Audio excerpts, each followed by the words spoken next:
The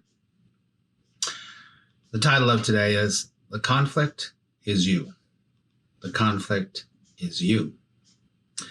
So basically what I want to talk about today and share with you and have a conversation about is the idea that the separated self, the character you're playing, the ego, whatever you want to call it, is the breeding ground of conflict. Right? It's the breeding ground of conflict. It creates conflict. It thrives on conflict. It dies with conflict. It is born of conflict, right? So conflict is you.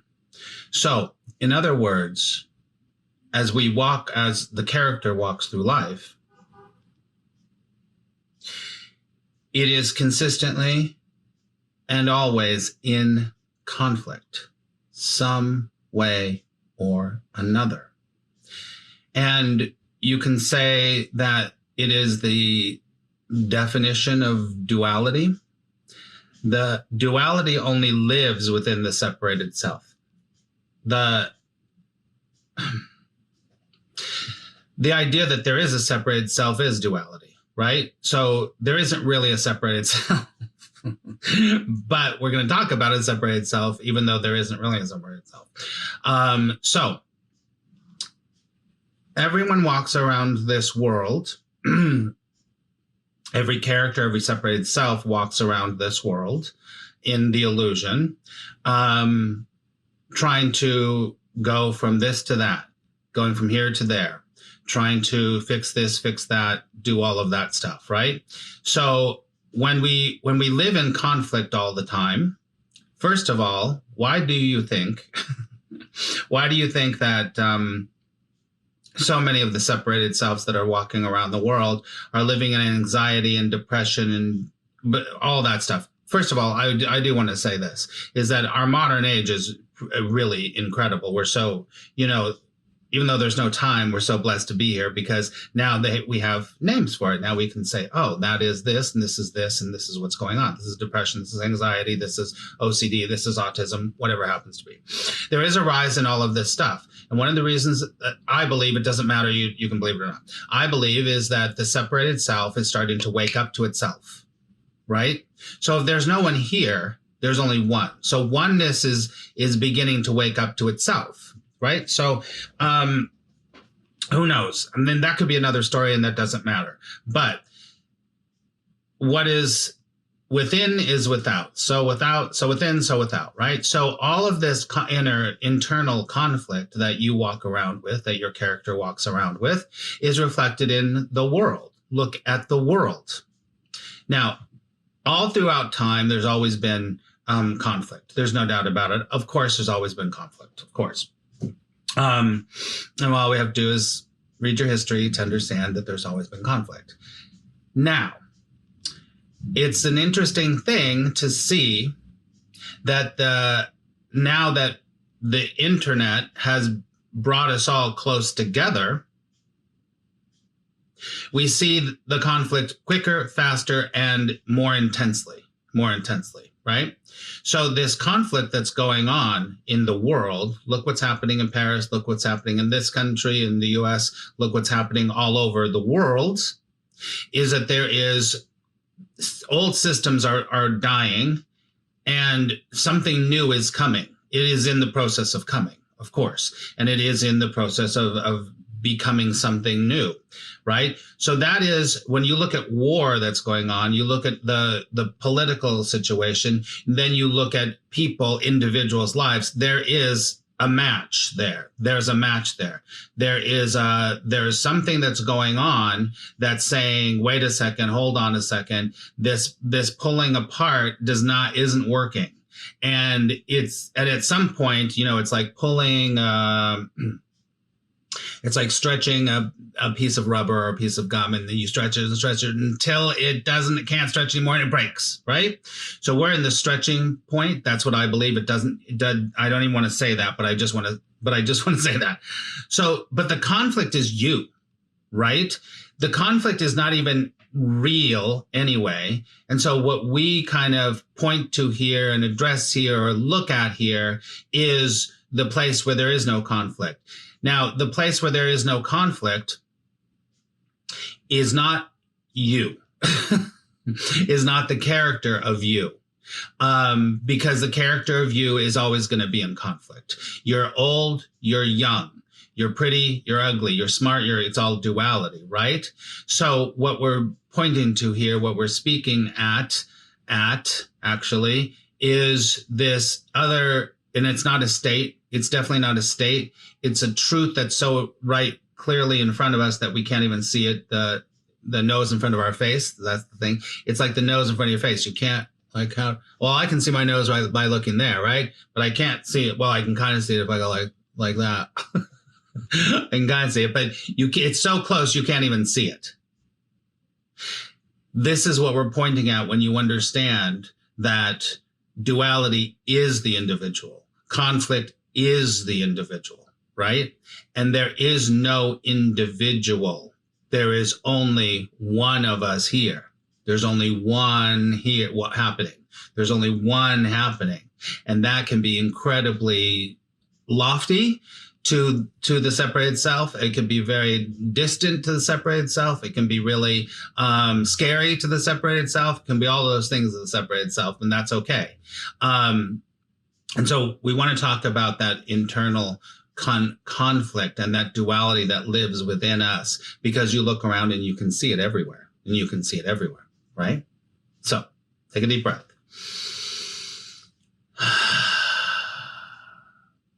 All right. So my question to you is, can you sense the conflict in your separated self?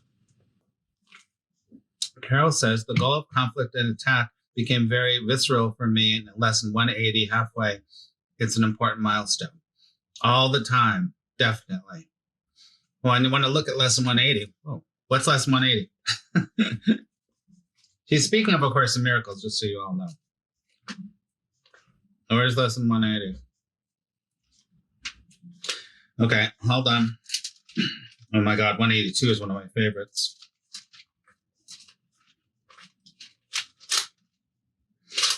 Oh, when we start to get into 181, I trust halfway through the year. Right, halfway through the year. Lesson 182 is great. Be still an instant and go home. So good. So good. So all the time you're realizing this. And what Carol is speaking of is the Course in Miracles is really brilliant in that it holds your hand, taking you through the letting go of the separated self and seeing it very clearly, right? So for my money, there's a lot in the lessons of A Course in Miracles, but these the lessons up until, I would say, well, they're all valuable, but especially those beginning lessons and those halfway through lessons, they really begin to help the separated self to see itself. And so when that starts to happen, then what we're speaking of here, what we're pointing to here, becomes clearer and clearer, for sure. Right. So you definitely can see that conflict within yourself. The conflict within yourself, this conflicted self, this is why that there's the angel and the devil on the shoulder, right? The angel and the devil, it's like, do this, do that, do this, do that, do this, do that. That internal conflict is not real.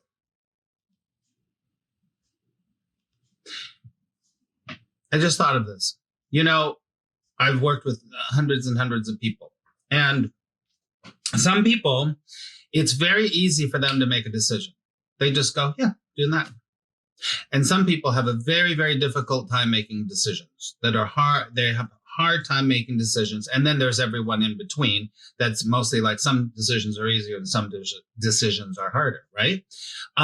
So what that says to me as someone listening and watching somebody is the more difficulty that you have in navigating conflict, the more you believe you are a separated self. Because the more you believe you're a separated self, the conflicted self, needs to make the right decision.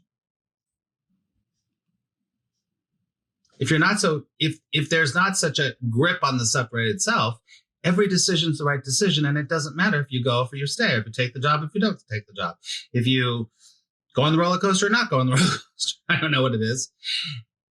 When I can see people, when they begin to get self-actualized and things start to flow in their life, decision-making becomes much easier. And all of you probably can relate to this, is that when you feel healthy, when you feel, when you're feeling in the flow, when you're feeling self-actualized, your decision-making becomes very easy, or a lot easier than when you're not. So think about that. I always say when you're struggling between the decision, it's because the decision is very clear of what to do. It's that the ego is trying to argue for your limitation, right? Should I keep the job? Should I stay the job? And then you have the list and list and list and list and list. And then, but the decision, when the separated self is still so connected with being separated and right and special, then it's very difficult to make a decision. But when it doesn't worry about being special, it doesn't worry about comparing, it's not worrying about any of that stuff, then it's just like, yeah, sure, we'll go. Yeah, we'll stay. Doesn't matter, right? Can you relate to this at all? You understand? Is this bringing up something with anybody? Hey, Mari. When you're stressed, you make wrong decisions. Usually. Nina says, I'm very good at talking myself out of everything. Wow. I did something recently about, I think we talked about here. I don't know where I talk so much, I have no idea where it is, but it doesn't matter. But we were talking about being a good boy and being a good girl and making the right decision so other people would accept you, or you do the right thing for yourself, or all of that stuff. It's like being a good girl, being a good boy, right? It says, I can't stand the conflict, so I just go with nothing, and fear could have something to do with it. Yeah. You can, yeah. It's so interesting. You can't stand the conflict. Your ego can't stand the conflict. The truth of you doesn't commission, because there is no conflict. Kyrie says, as I have gotten older, I've become more patient and go with the flow rather than force a solution. That's on the way. Listen, even Carl Jung says that, eventually everyone's going to be self-actualized through age, or you can get it earlier. But age does bring it. The age starts to all dawn on you as you get older. That's for sure. Trauma can need safe and protection. Yes. I think I get what you're saying, Laura. Now, this is going to sound cold, but it's not cold. The only thing that has trauma is the separated self. There's nothing wrong or right about that. The only thing that has trauma is separated self. So I get that. Sue says the ego feeds inner conflicts. Stillness provides much more peaceful resolution or decision-making. Yes, this is one of the reasons why stillness, it's not good or it's bad, but it definitely can be helpful to know stillness. I love myself more and more the older I get. I love that. I love that, Paulette. And maybe, the word love is so crazy. It's so misused and so misunderstood. I would say, Paulette, it's probably more like acceptance. And acceptance is a form of love. That's for sure. Yeah, I understand, Laura. I get that.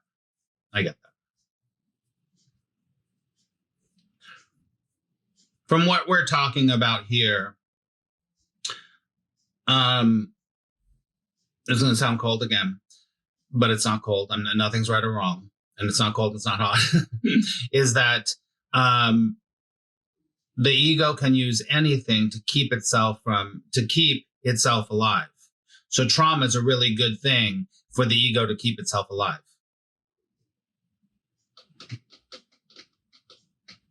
It is. Because it relates to this one event or this one situation or this thing that happened. And listen, everyone needs to be, to deal with their own trauma. That's right. Everyone's got trauma. Everyone's got trauma somewhere. Every character separated self has trauma.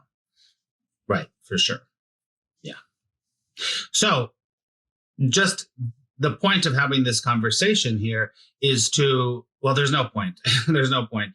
But the reason that I wanted to kind of like bring this up is as a kind of a reminder that as long as we identify with the separated self, there will always be conflict. Always. It's like a belief, right? The self is like a belief, right? It's either good or it's bad, right? A belief isn't the truth. It's just a belief, right?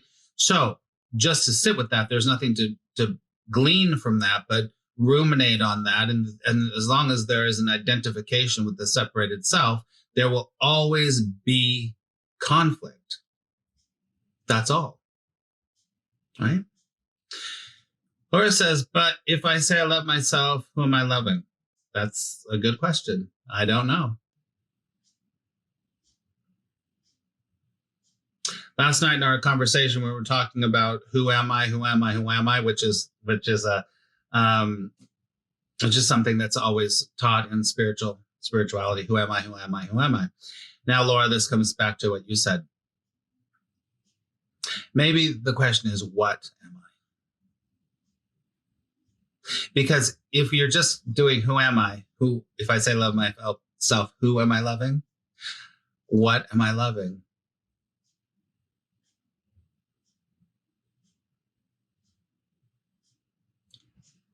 What am I? What am I? Not who am I? Who am I? There's nothing right or wrong. But what am I might be more interesting.